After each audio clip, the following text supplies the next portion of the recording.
everyone! Good afternoon. So dito ako sa likuran ng Sogo Mall ng Cullinan, Sky Cullinan. Papunta ako ng market. Ayaw naman dyan sa bridge. Kasi pag dyan ako dadaan, mapalayo ako dun sa pupuntahan kong market. So dito ako dadaan. Police station yan guys ha. Police station yan. Ewan ko kung may kunulong ba dyan. Or office lang yan. So lalakad tayo dito, papasok tayo dyan sa underground.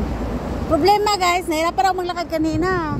Nahirapan akong nagkalisod sa paglalakad at paglakaw kasi mahangin. So dito tayo sa underground para makatawid tayo dyan sa kabila. Hanggang tawiran na dyan eh. So ito yung underground nila dito. Again. May typhoon kasi ngayon, Titre. Kung kailan may amo ako, makalabas ako, hindi ako nakalabas. So, ayan guys. So, pagbababa, okay lang akong bababa. Pero pag aakyat nito, minsan, pag busog ako, umaakyat ako nito. Pag hindi. So, i-close na natin yung ating hiwagang umbrella na nasira na dahil sa malakas na hangin. So, ayan guys. Malalim din yung underground nila dito. So, pag may bagyo, hindi naman masyadong mapasukan to ng tubig eh.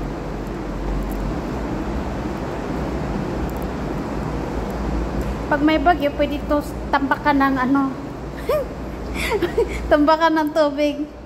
So, ito yung iniisip ata noong ni BBM na ipunin yung tubig, ulan.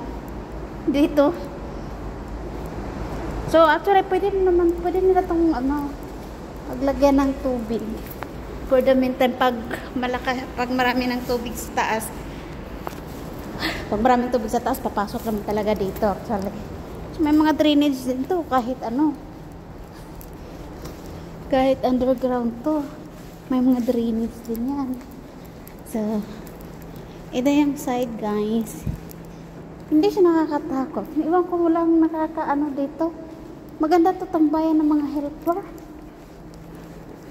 Kasi tahimik. Tsaka walang tao. Pag umulan dito, maganda magtambay. Hindi siguro nila alam to. Tahimik dito. Wala masyadong dumadaan. Bihira lang. Baka maririnig. Actually, yung dinaan-daanan natin is sasakyan yan. Haba pa yung ano nila dito. Ang linis pa. Kailangan ko mag-ingay para mawala sa takot. May mga CCTV ata dito. Meron po. Hindi po pwedeng hindi mawala ng CCTV. Kunti lang dumadaan dito. Kasi mas pipiliin nilang dumaan dun sa mall. Marami silang makikita. Pag dito kasi wala. So, makababa dito, guys. Mainit lang dito. Wala masyadong hangin.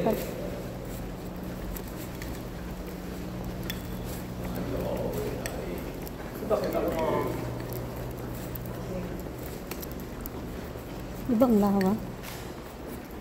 Ito yung history.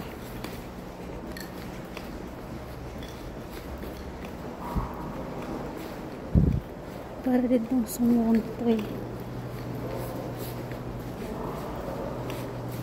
Ito ano yung mga nahuhukay nila dito. Mga artifacts. Takuri oh.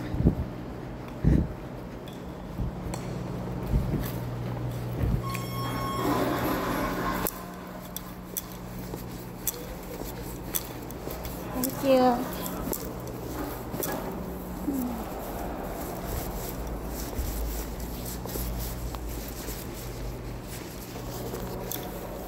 So, pwede ako doon. Hintay niya ako. Sabi ko, okay lang.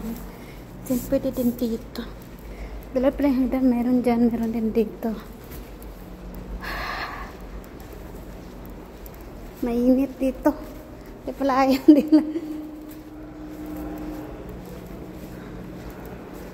Pag ano siguro, pag winter, maganda dito. Hi! Hi!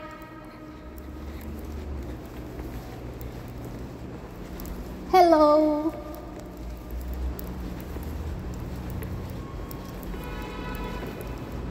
Hi. Hi everyone. Nice. Echo.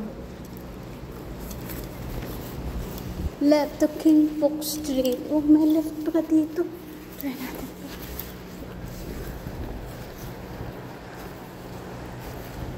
Makalamang madali.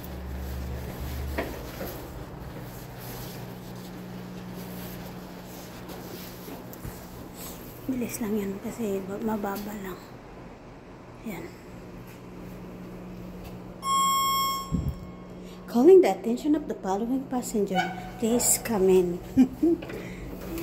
You're welcome.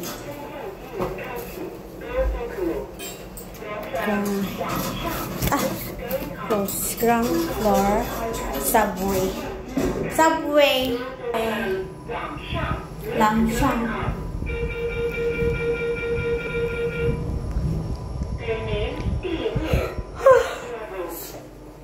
Para ako napunta ng ano, mainit pala doon. Kaya ayaw nila. So, sana tayo.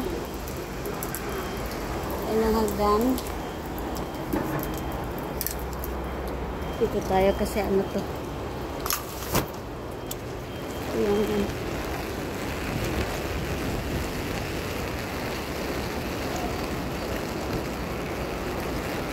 so, ito yung ano guys.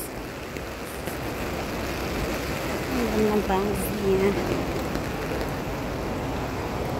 Alam nyo, dito sa Hong Kong, marami kong alam mo, magkano yung perang pinakamalaki na napulot ko is $300. So, nakapulot ako ng $300. So, nasa 17 to 18 peso sa atin. Yung convert mo yun.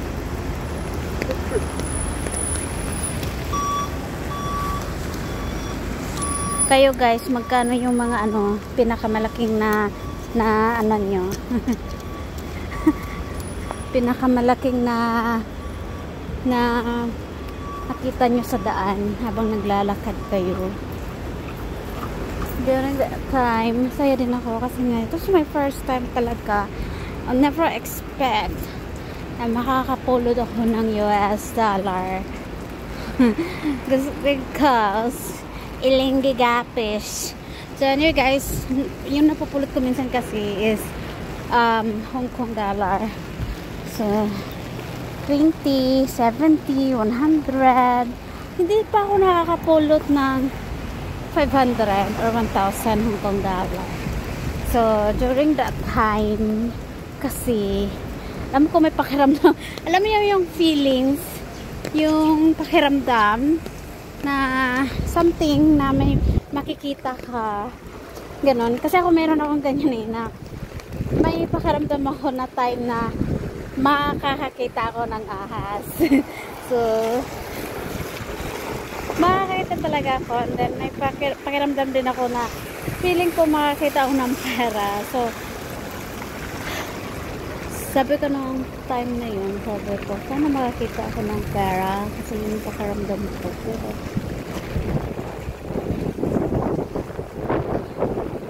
hindi ko na ano, kasi dati kasi iniisip ko makakita ako ng 500 kasi nga hindi pa ako nakakapulot ng 500 talaga na Hong Kong dollar. Lang yung tapos sabi ko, hindi ko na lang iisipin kung magkano yung mapupulot ko ngayon sa daan. Sabi ko, iisipin ko na lang sana makakita ako ng pera. Yun lang. And then buong araw yun naglalakad ako. Gala kasi may hinanap ako. Nakakapulot ako ng $2 10 cents $1. Tungtuwa naman ako, sabi ko pera to. Then one time nakapulot ako ng gabi na yon, para nag-empty ako pa uwi kasi sakit na yung paa ko. Hey! Then pag uwi ko doon ako nakakita ng amount talaga na $300 US dollar. Kaya sabi ko, thank God Sabi ko, yung unang hiningi ko is 500 lang. Then nag-decide ako na hindi ko na lang hihingi yung 500. Sasabihin ko na lang na, makakapulot ako ng pera. And it happened nga na nakapulot ako ng more than talaga sa in-expect ko yung hiningi ko. So, yun yung pinakamalaking amount na nakita ko sa Barangay. Init guys. Init na maulan. So, ayan guys. Bye!